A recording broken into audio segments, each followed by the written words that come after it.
Hi everyone! Take a look at this old chest that I'm renovating.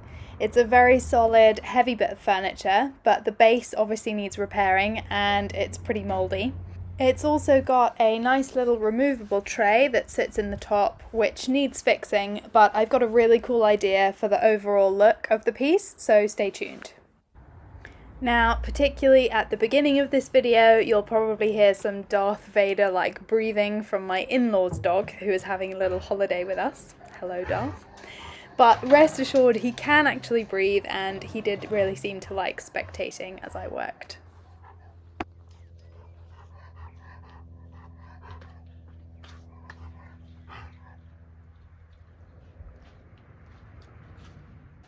So, I removed the warped base and I took out the little nails that were remaining in it before embarking on what was always going to be a lot of sanding. I really must buy an orbital sander, but maybe if I hit 1,000 subscribers, hint hint.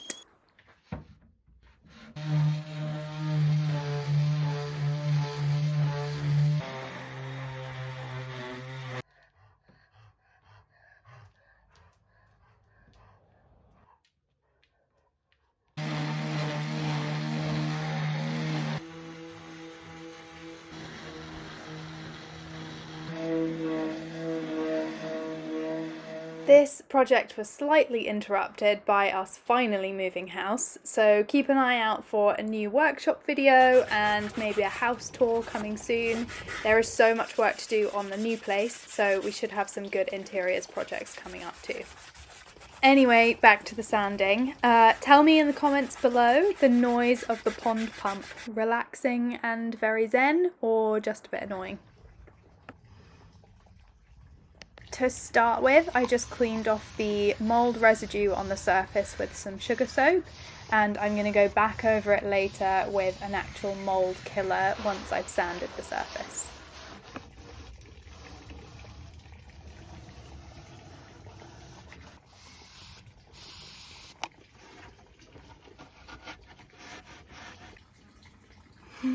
Hi, good boy.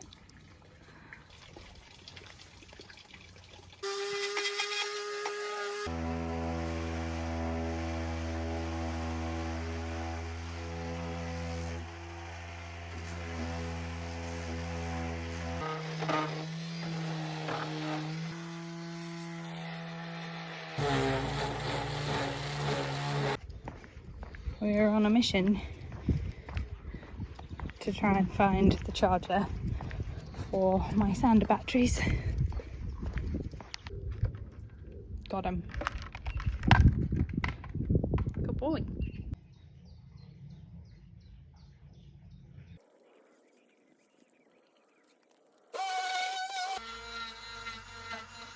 This is my little Dremel multi-tool, in case you haven't seen me use it before. I used it in my sideboard flip to add detail to the corner that I repaired. But anyway, I will link it below in case you want to take a look, because it does loads. I'm using some sanding sponges on the feet and some of the other curved edges.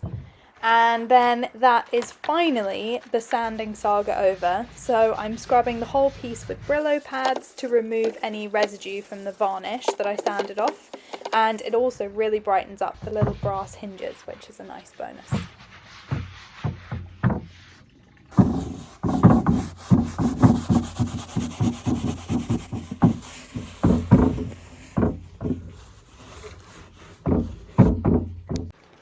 Time for a quick rinse.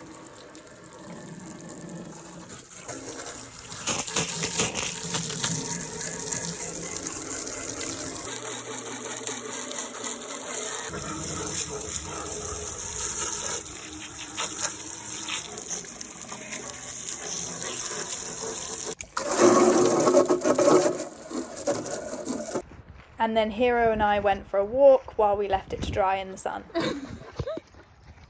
Come on. Back at home, I cleaned the base and then painted it with Juniper from Dixie Belle. I thought this colour would sit really nicely with the dark wood varnish I have planned for the outside, and then the extra surprise detail coming up.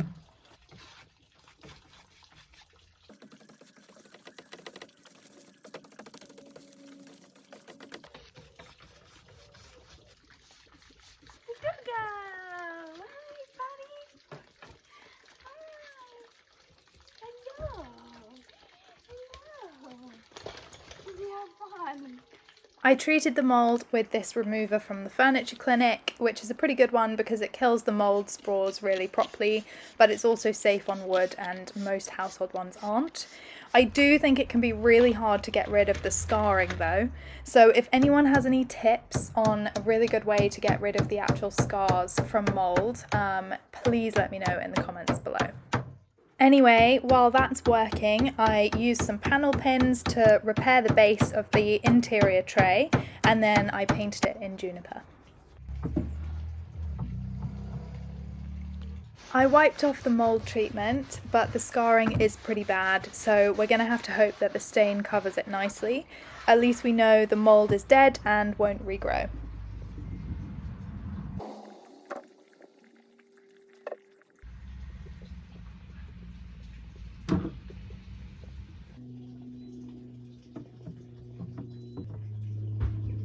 Next, I'm using some Gorilla wood glue, the clear stuff is great, to reattach the base.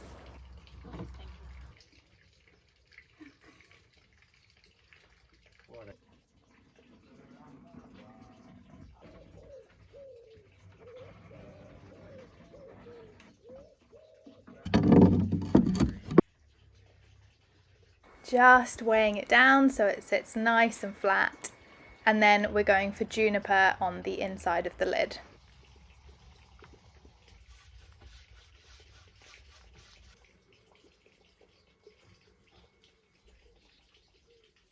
Okay, time for the wood stain. I'm using dark rosewood from Johnstone's. It's indoor-outdoor, which it doesn't need to be, but it's always quite nice because it gives it that extra bit of protection.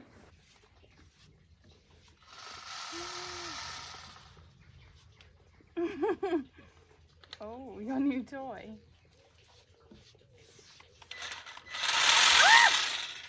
Jesus Christ! It's not on, is it? Yeah.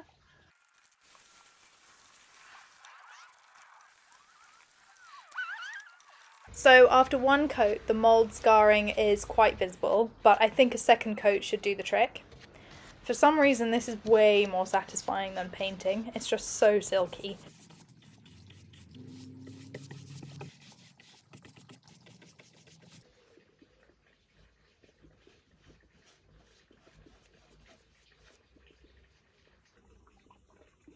Okay, now if you've watched many of my videos before, then you'll know that I'm quite particular about making sure the underneath of my pieces look nice as well as everywhere else. I just think it gives them a more professional and a luxurious feel, but am I taking it too far with this one? Let me know what you think in the comments. As a customer, would you appreciate it? Anyway, back to the rest of it. After 2 coats of stain, it's looking good, a couple of touch-ups on the most scarred side, and it's ready for the surprise detail. I did the inside and the bottom of the tray in Juniper and the outside of it in the wood stain.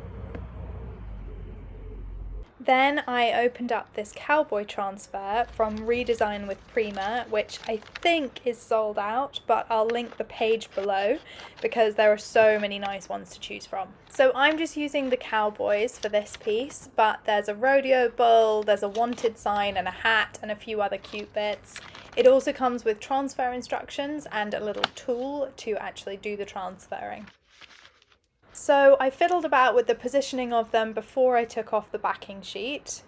Once I knew where I wanted them, I removed that white backing and I used some masking tape just to keep them in place.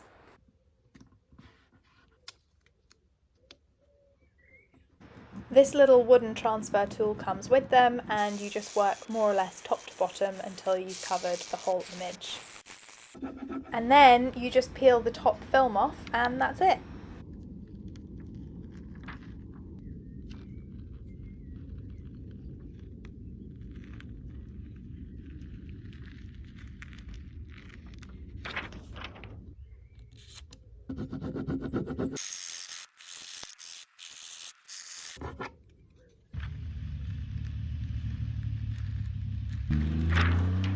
There we go, 3 cowboys.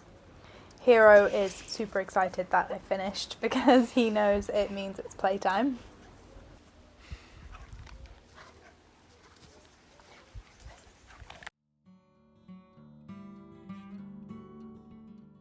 So this is how it turned out. I'm so glad that I kept the dark wood look on this one. I just felt like it suited it, and I think that the juniper colour and the cowboys really bring it to life. Let me know what you think in the comments, and don't forget to like and please subscribe. I'm so keen to get to 1,000 subscribers.